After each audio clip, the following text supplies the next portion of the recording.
The Zephyrian Empire had conquered 47 star systems without a single defeat. Their invasion protocol was flawless. Arrive with overwhelming force, demand surrender, and accept submission within standard time units. It had never failed. Until they reached Sol 3. Emperor Craxus stood on the bridge of his flagship, the Eternal Dominion, watching as his massive fleet settled into orbit around the blue-green world. 2,000 vessels strong, armed with weapons that could glass continents. The primitive humans below had no chance. Open a channel to their leadership, Craxus commanded, his ceremonial robes rustling with each movement. Standard conquest protocol. The transmission array crackled to life, broadcasting on all human frequencies.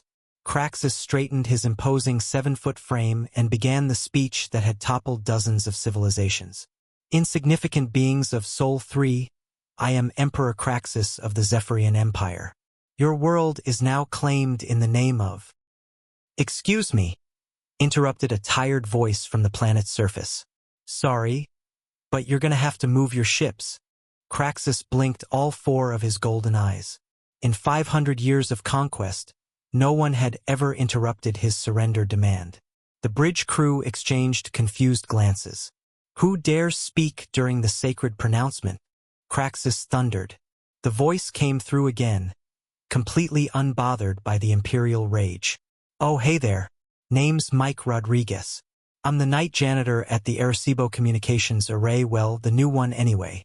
Look, I hate to be that guy, but you're parked right over my work zone. Your work zone, Craxus repeated slowly.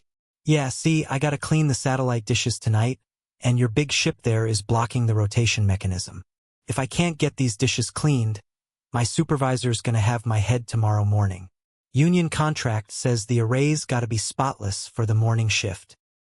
The Emperor stared at the communication panel as if it had spontaneously grown tentacles. His chief military advisor, General Thane, leaned forward with confusion written across his scaled features. Is this human claiming that our invasion fleet is inconveniencing his janitorial duties? Thane whispered. Mike's voice continued, completely oblivious to the fact that he was addressing the most feared military force in the galaxy. I mean, I get it, space is big and all, but you picked literally the worst spot. I've got windows scheduled for washing, floors that need buffing, and don't even get me started on the bathroom situation in Building C. Jimmy called in sick again, so I'm covering his sector too. Craxus felt something he hadn't experienced in centuries. Complete bewilderment. This single human was treating the greatest military operation in Zephyrian history like a minor parking... Okay, cool, whatever, Mike replied, and they could hear the sound of a mop bucket being wheeled across the floor. But can you do it without blocking my satellite array? I've got quotas to meet, man. Corporate's been breathing down our necks about efficiency ratings. The bridge fell into stunned silence.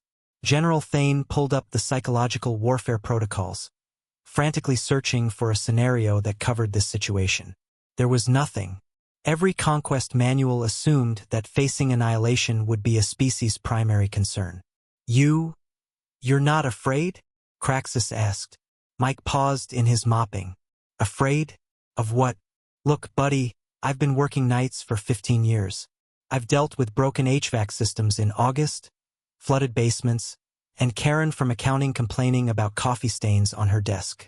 You think a bunch of spaceships are gonna rattle me? We could destroy your entire planet, Craxus roared. Yeah, probably, Mike agreed cheerfully. But that doesn't change the fact that I've got a job to do. Mrs. Patterson in HR specifically said the arrays need to be spotless by 6 a.m., and brother, I am not dealing with another performance review. Emperor Craxus stared at the communication panel for a full minute. In that moment, he realized something terrifying. If humans could be this utterly unflappable in the face of galactic annihilation, what would they be like if they actually got angry? Signal the fleet, he whispered to General Thane. Immediate withdrawal. Full retreat. Sir. General, we've spent 5 centuries conquering species who value their lives above all else. This. He gestured helplessly at the comm panel. This is a species that values their work schedules more than their existence. Do you understand what that means?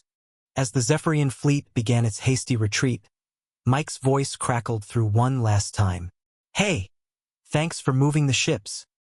Oh, and if you guys ever swing by again, maybe give us a heads up? I can coordinate with day shift to make sure we're not doing any major cleaning during your, conquering thing. The Zephyrian Empire never returned to human space. They also issued a galaxy-wide advisory, Avoid Sol 3. Species demonstrates pathological dedication to mundane tasks, considered extremely dangerous.